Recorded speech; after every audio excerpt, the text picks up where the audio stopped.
Saudi আরবের তপ্ত মরুভূমি, যেখানে ৫০ ডিগ্রি তাপমাত্রায় রীতিমতো চামড়া পুড়ে যাওয়ার জোগাড় হয়। সেই প্রখর রোদে পবিত্র আরাফাতের ময়দানে লাখ লাখ হাজি যখন ক্লান্তিতে হাঁসফাঁস করেন, ঠিক তখনই তাদের মাথার উপর শীতল ছায়া হয়ে দাঁড়ায় এক অদ্ভুত গাছ। আরবরা ভালোবেসে যার নাম দিয়েছে জিয়া সাজারাহ বা জিয়া গাছ। কিন্তু আরবের বুকে দাঁড়িয়ে থাকা হাজার হাজার গাছের নাম বাংলাদেশের একজন সাবেক রাষ্ট্রপতির নামে কেন হলো? কি এমন জাদুকরি চাল চেলেছিলেন সেই দাপুটে নেতা, যার কারণে খোদ সৌদি বাদশাও আবেগে আপ্লুত হয়ে তাকে জড়িয়ে ধরেছিলেন? আজ উন্মোচন হবে ঐতিহাসিক জিয়া ট্রির সেই অভাবনীয় ইতিহাস, যা শুনলে রীতিমতো আপনার চোখ কপালে উঠবে। ১৯৭৭ সালের কথা। মধ্যপ্রাচ্যের সবচেয়ে ধনী দেশ সৌদি আরবের তৎকালীন বাদশাহ ফাহাদ এক বিশেষ আমন্ত্রণ জানালেন। আর সেই আমন্ত্রণে সাড়া দিয়ে সেখানে পা রাখলেন বাংলাদেশের তৎকালীন রাষ্ট্রপতি জিয়াউর রহমান। পৃথিবীর বড় বড় দেশের নেতারা যখন সৌদি আরবে যান, তখন তারা সাধারণত বিশাল বিশাল সোনার বার, দামি হীরা বা চোখ ধাঁধানো সব দামি জিনিস উপহার হিসেবে নিয়ে যান। কারণ যুগ যুগ ধরে এটাই একটা অলিখিত নিয়ম হয়ে আসছিল। সবাই চায় সৌদি বাদশাকে দামি জিনিস দিয়ে খুশি করতে, কারণ সৌদি আরব হলো তেলের দেশ আর তাদের টাকার কোনো অভাব নেই। কিন্তু ঠিক সেই জায়গাতেই এক তাক লাগানো ভেলকি দেখালেন বাংলার এই তুখোড় মাস্টার মাইন্ড নেতা। তিনি সাথে করে কোনো সোনাদানা বা দামি পাথর নিয়ে গেলেন না, উল্টো তিনি প্লেনের বিশাল কার্গো ভর্তি করে বাংলাদেশ থেকে নিয়ে গেলেন একেবারে সাধারণ কিছু নিম গাছের চারা।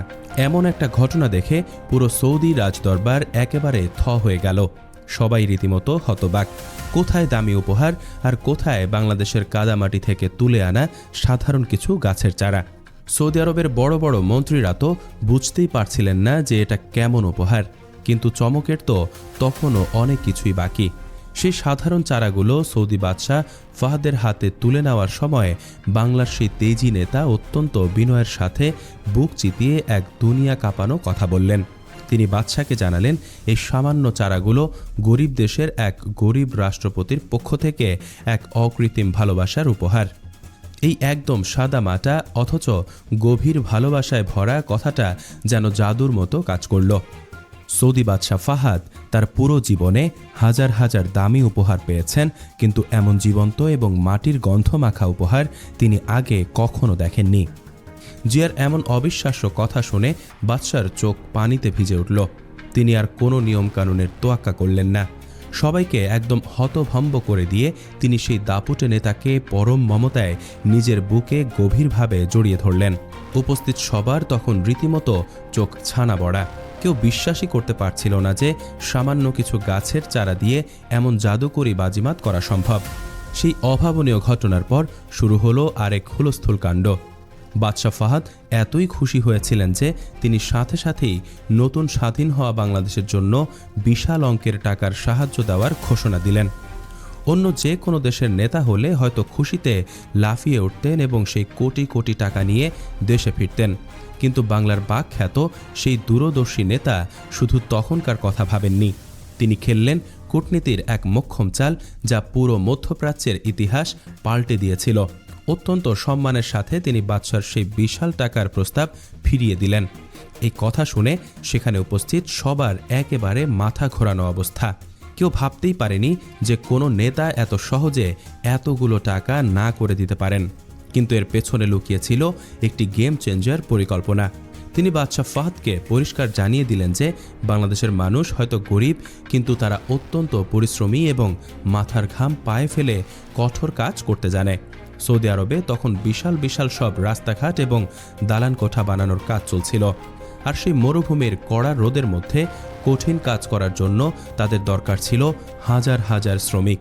তিনি সরাসরি প্রস্তাব দিলেন, সৌদি আরব যদি সত্যি বাংলাদেশকে সাহায্য করতে চায়, তবে তারা যেন বাংলাদেশের বেকার কিন্তু কর্মঠ মানুষদের সেখানে কাজ করার একটা সুযোগ দেয়। এই তাজ্জব করা প্রস্তাব শুনে বাদশাহ ফাহাদ রীতিমতো স্তম্ভিত হয়ে গেলেন। তিনি এক মুহূর্ত দেরি না করে হাসি মুখে এই যুগান্তকারী প্রস্তাবে রাজি হয়ে গেলেন। আর ঠিক সেই চরম উত্তেজনার মুহূর্তেই খুলে গেল সৌদি আরবে বাংলাদেশের শ্রমবাজারের এক বিশাল দরজা। এই একটা মাত্র জাদুকরি চালের কারণে আজ লাখ লাখ বাংলাদেশি সৌদি আরবে কাজ করে নিজেদের কপাল বদলে ফেলেছেন। দেশের অর্থনীতি আজ যে এত শক্তিশালী তার পেছনে রয়েছে সেই দিনের সেই চোখ ধাঁধানো কূটনীতি। কিন্তু গল্পের আসল চমকপ্রদ অংশটা তখনও বাকি।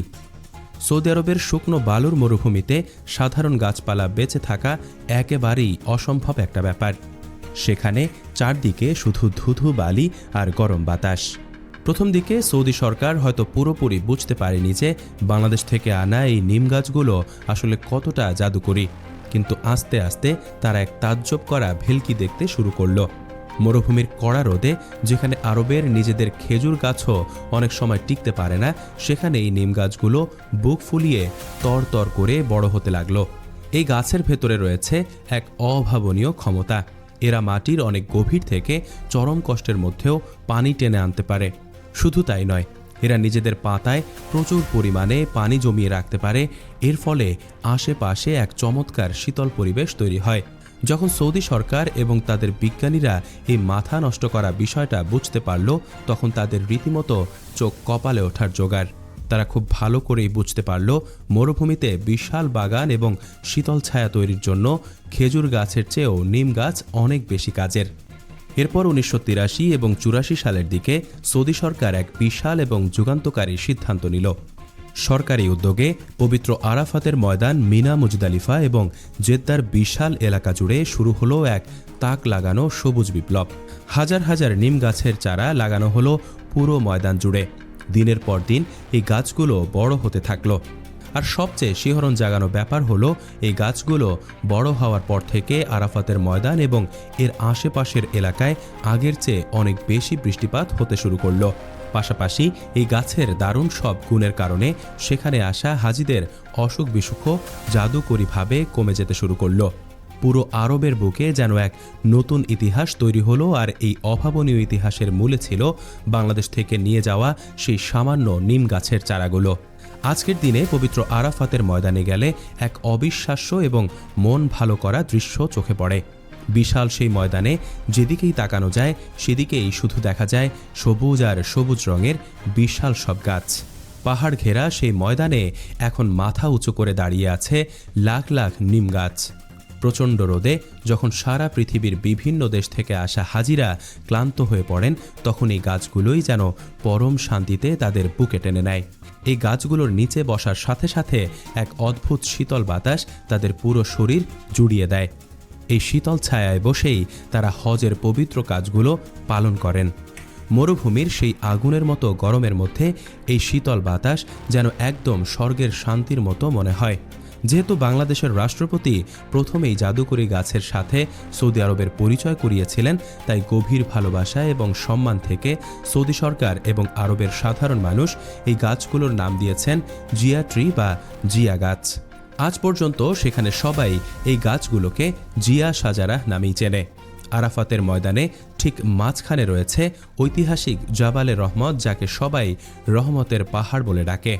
এই পাহাড়ের চারদিকে এখন শুধু নিম গাছের এক বিশাল সমুদ্র। এই পাহাড়ের উপরেই ছোট্ট একটা দোকান নিয়ে বসেন বাংলাদেশের কুমিল্লার এক মানুষ, যার নাম সোবহান। তাকে যখন এই গাছগুলোর কথা জিজ্ঞেস করা হয়, তখন এক শিহরণ জাগানো আবেগে তার কথা আটকে আসে। অত্যন্ত গর্ব এবং বুক ভরা তৃপ্তি নিয়ে তিনি জানান, এই জাদুকরী গাছগুলো বাংলাদেশের অমূল্য সম্পদ এবং বাংলাদেশের এক দাপুটে নেতার দেওয়া এক ঐতিহাসিক উপহার। এই কথাগুলো বলার সময় সোবহান ভাইয়ের চোখে যে আনন্দ এবং গর্বের জল টলমল করতে থাকে, তা যে কারো বুকেই এক তীব্র কাঁপন ধরিয়ে দেবে। বিদেশের মাটিতে দাঁড়িয়ে নিজের দেশের এমন এক জাদুকরী স্মৃতি এবং সম্মান দেখে প্রতিটি বাঙালির বুক ফুলে ওঠে। বিশ্বের অন্যান্য দেশের মানুষ যখন জানতে পারেন এই শীতল ছায়া দেওয়া বিশাল গাছগুলো বাংলাদেশের, তখন আরও বিস্ময়ে হতভম্ব হয়ে প্রশংসায় মেতে ওঠেন। বর্তমানে এই হাজার হাজার গাছের দেখাশোনা করার জন্য যেসব নার্সারি রয়েছে, সেখানে কাজ করা কর্মীদের বড় অংশই হলেন বাংলাদেশের পরিশ্রমী শ্রমিক। এই বিষয়গুলো এই গর্বের ইতিহাসকে আরও বেশি সমৃদ্ধ করেছে।